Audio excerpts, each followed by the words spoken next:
Good evening, Patriots. Welcome back. Thanks for joining me again tonight. I want to let you know how much I appreciate the views and support on the previous video that I titled Who is Q? I received a great deal of praise and compliments on Instagram, Twitter, and of course the YouTube video itself. There really aren't enough words to truly express my gratitude, but as a reminder, you are what matters and you are the reason I'm here. My hope is to continue this work, gain more and more reach with people, bringing truth and life skills to as many as possible, so as to help anyone who will have ears to hear and eyes to see. Praise God for you all. If you have not subscribed and or selected to receive notifications of new videos, please do so now. Also click the like button and share with anyone you know. And with that said, on to today's topic, which is how equality will destroy a free nation. I've spent several days reading, listening to, and learning about Yuri Besmenov, aka Thomas Schumann. And let me tell you that I have learned a lot. My main interest was listening to and understanding the tactics of subversion to defeat an enemy. Yuri was a defector from Russia, and his interview with G. Edward Griffin and presentation of information was conducted and presented in 1984. So while this is not new information, and truly it goes back to Sun Tzu, it very much applies to what we see happening today. I will go through what he had to say about subversion tactics, and I will make comparisons to today. And let me ask you if this sounds familiar. This is a list of 7 rules, and I'll explain where it came from on the other side. Number 7, cause a breakdown of the old moral virtues of honesty, sobriety, self-restraint, faith in the pledged word. Number 6, incite unnecessary strikes in vital industries, encourage civil disorders, and foster a lenient and soft attitude on the part of government towards such disorders. Number 5, by encouraging government extravagances, destroy its credit, produce years of inflation with rising prices and general discontent. Number 4, always preach democracy, but seize power as fast and as ruthlessly as possible. Number 3, destroy people's faith in their national leaders by holding the latter up for contempt, ridicule, and disgrace. Number 2, divide the people into hostile groups by constantly harping on controversial issues of absolutely no importance. And number 1, corrupt the young, get them interested in sex, take them away from religion, make them superficial and enfeebled. I knew this would sound familiar to you. This comes from the young revolutionaries of the Communist Party titled Rules of Revolution. One thing to keep in mind is that the agenda tends to consist of a convergence between all systems of the world, which is currently globalism. And it really doesn't matter which system you're living under anymore. Anyone can be taken over at any time in any nation without ever realizing it was happening at all. People think that this can't happen to us in the United States, and I will tell you that not only can it happen, it has been happening for many years. I believe Democrats have been working with George Soros and many others for decades to subvert American culture, destabilize America's institutions, and overrun the U.S. government with Marxist, communist, leftist infiltrators who despise liberty and the Constitution. And you may already know this and agree, but continue with me anyway, as I think this information is important for all to hear, and there is always something new to be learned. Interestingly, a system cannot collapse by itself when the system is nourishing its own agenda to socialism, which it has been. Therefore, it must be made to collapse by getting the people to destroy the system themselves. Enter the use of subversion. Subversion is 85% of how the elite globalists have tried to destroy their enemy, the Americans. Espionage only occupies 10 to 15% of time, money, and manpower activities of the globalists. And according to Western laws, subversion is not even a crime. Subverters are often professors, exchange students, diplomats, actors, etc., and subversion is a two-way activity. The enemy must be willing to be subverted. Sun Tzu said, "The supreme art of war is to subdue your enemy without fighting." That is to say, subvert the enemy until the perception of the reality is so screwed up to the extent that he does not perceive you as an enemy at all, but as an alternative, and even a desirable alternative. There are 4 stages of subversion, and this begins with demoralization of a nation. Demoralization is just what it sounds like, and it is implemented for usually around 15 to 20 years. This is the length of time needed because it is the sufficient amount of time to educate or indoctrinate one generation of students, one lifetime as a student dedicated to shaping knowledge and personality. This is also the length of time it would take to turn this kind of thinking around, unfortunately. And so now, during demoralization, infiltration, propaganda, and propagation is infiltrated into various areas where public opinion is formed and shaped. That is religion, education, social life, administration, law enforcement, military, and labor-employer relations. Even in a free, democratic society, there will always be those who will oppose the system. They may be psychotic, they may just be incredibly rebellious, they may be indoctrinated by family, but do not doubt for a moment that there are not agents of a foreign nation that are bought and subverted and recruited to oppose the democratic system. They are put in to turn upside down everything we know and hold to be truth as a free nation. First, they infiltrate religion by distracting with many other new religions, dogmas, ways of believing, basically non-related faiths. Introduce and normalize sexual deviant behavior. They start sex cults and warning this is X-rated, but things like NXIVM, BDSM, fetish, furries, 50 Shades of Grey, tops, bottoms, bestiality, threesomes, black stables, cuck and bull, and hot wife, interracial, and many, many more. They aim to destroy and ridicule religions and make it uncool and outdated. In the education system, they infiltrate teaching that distracts from anything pragmatic. No math, no physics, no chemistry. Instead, they will teach anything else. Perhaps the history of urban warfare, race relations, sexuality, the environment, and being green. Anything that will take people away from pragmatic teaching. Think the Common Core, that was the anti-education indoctrination / obedience scheme from Obama. The main methods of the New World Order demoralization of American education are as follows.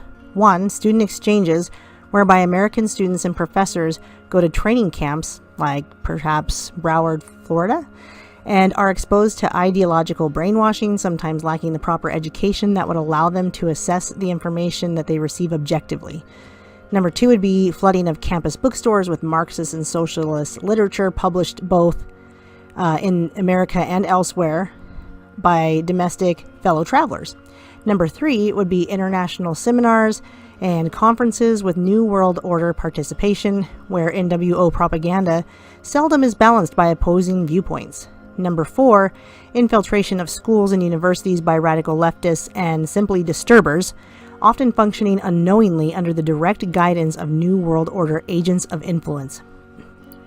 Number 5, establishing numerous student newspapers and magazines staffed with communists and sympathizers.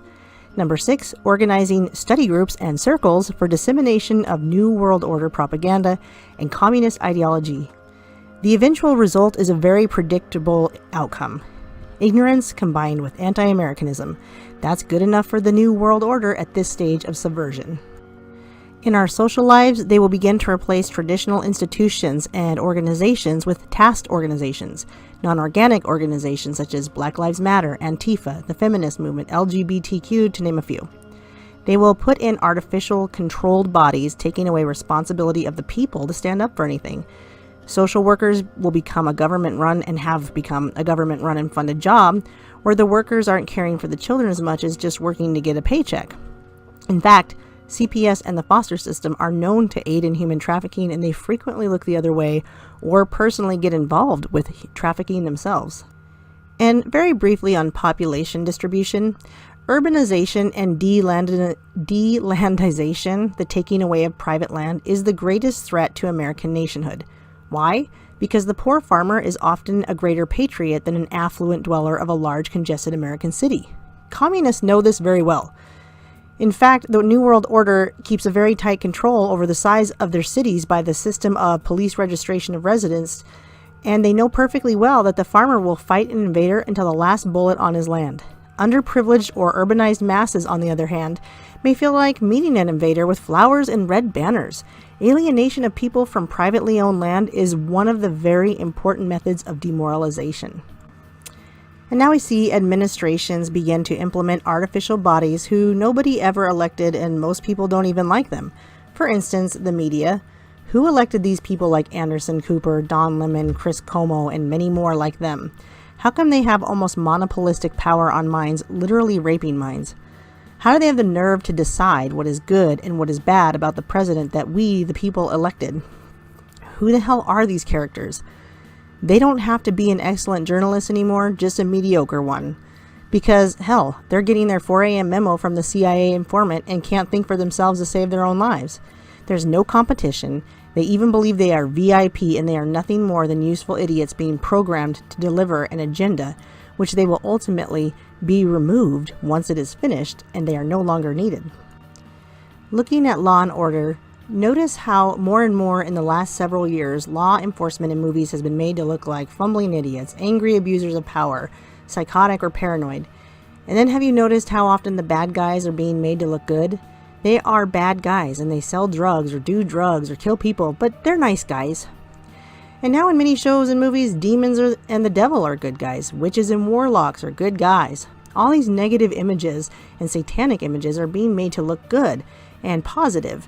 And they're all nice guys. And in the meantime, we are being made to hate and distrust the very people who are real and who actually, for the most part, do protect us.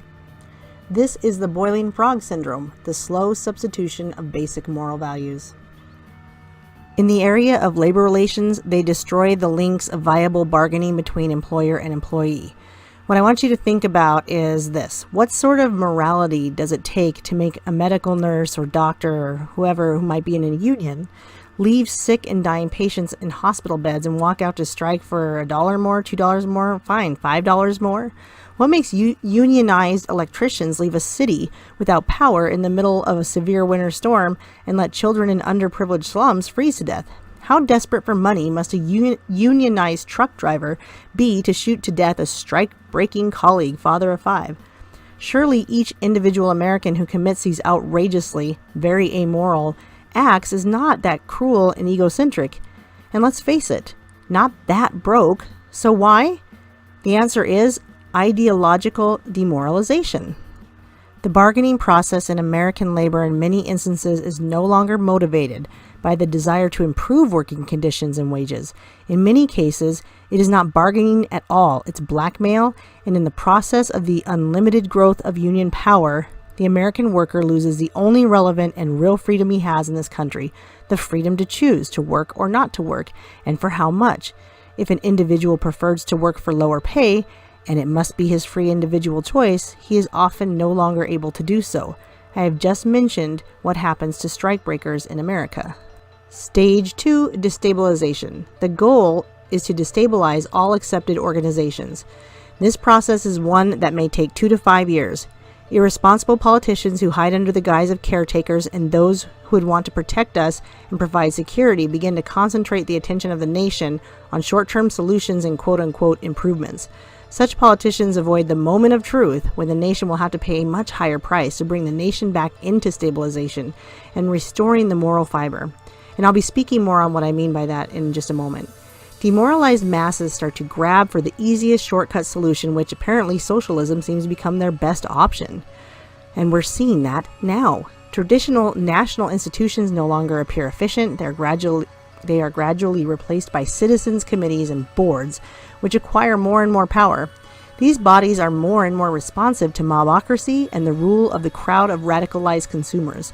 At the same time, the bargaining process yields to the principle of planned economy and centralization. With the final destruction of the free bargaining process, economic powers move into the hands of globalists, which function with mega monopolies and monopolize labor unions. The division of powers no longer operated by the judicial, legislative, and executive lines, but instead replaced by bureaucracy in government, labor, and business. No more compromise becomes the motto for everyone. Fight. Teachers and students, fight. Laborers and employers, fight. Law and order and shootings. Blacks and police, fight. Media puts themselves in purposeful opposition to the people in general at large. And now, the sleepers are put into place. The programmed or trained individuals are activated that have been sleeping for 15 to 20 years. Group leaders, teachers, homosexual activists, all becoming political with demands that clash with the norm. Division and antagonism is pushed on everyone, and it isn't just the left people. The sleepers become our leaders. They begin to receive money for foundations, whatever rights people are fighting for, because the public wants to be sympathetic. Non-elected committees sprout up all over, Black Lives Matter, LGBT, Antifa, etc. When this is all successful, and we are seeing that it certainly has been, we move into stage 3, crisis. This phase takes only about 2 to 6 months. At this stage, all your activists and leaders spring into action, seizing power as quickly and ruthlessly as possible. The majority of Americans will be totally confused and may even welcome some of these quote-unquote strong leaders. Chances are these leaders will be elected and give emergency powers, bringing a forceful change of the U.S. system, which may be accomplished through civil war or by military force and invasion. There will be a reduction of the private sector of the economy to the bare minimum, redistribution of wealth, and a massive propaganda campaign by the newly fraudulently elected government to explain and justify the reforms coming. No concentration camps and executions yet. That will come later in the next stage called normalization. Any normal nation would definitely resist such a progressive change. Not long after the takeover, there will arise pockets of resistance who will physically resist the new system. Some will take arms and flee to the mountains, which is my plan. And reforms by the new government, aka the New World Order, may create split loyalties amongst law enforcement and render much of the population totally defenseless. In order to avoid bloodshed, the subverter will move into normalization. The country will be brought by force into a normal state of socialism, namely subjugation. Had Hillary Clinton been elected, we would have seen this already. Friendly soldiers in the streets of our cities working with American soldiers and the new police force to restore law and order. Soon we would find our American do-gooders, that is the sleepers, the liberals, the activists, LGBTQ, Antifa, Black Lives Matter, professors, Marxists, etc., who were working so hard to bring progress to their own country would find themselves in prisons, concentration camps, and many would be executed. Why? Because the new rulers need stabilization to take advantage of the victory. The New World Order liberators no longer have use for the useful idiots that they used to take over this nation. No more revolutions, no more liberations, no more resistance. We will have normalcy and compliance by force. The press will censor itself and no longer criticize the state as the new morality sets in. In fact, the press has already been doing this now and has been for over 3 decades. We would now be enjoying the state of social normalization being currently enjoyed by the Venezuelans. Back to the title of this whole talk, that legislating equality will destroy a free nation. This image this image totally explains what I'm talking about. There's a barrier coming in that is instilling the need for this equality, but as we can see, equality doesn't fix the problem. Equity could fix the problem a little bit, but it's the barrier or the people that are trying to bring in equality, because we just are not all equal. We are not. We cannot decide that we are all equal just because we want that to be. And when a system or government or globalists come in and want to make us all equal and legislate equality, that is when they're actually trying to subvert us and take our government down, our legal rights down. They're trying to take away our freedom, they're trying to take away our liberty, and they're trying to subvert us into a new regime and a new power, which is the New World Order currently. And here I will directly quote Yuri Besmenov when he says, when Americans think it will never happen here. What if it does happen here? Why take chances? What are the solutions?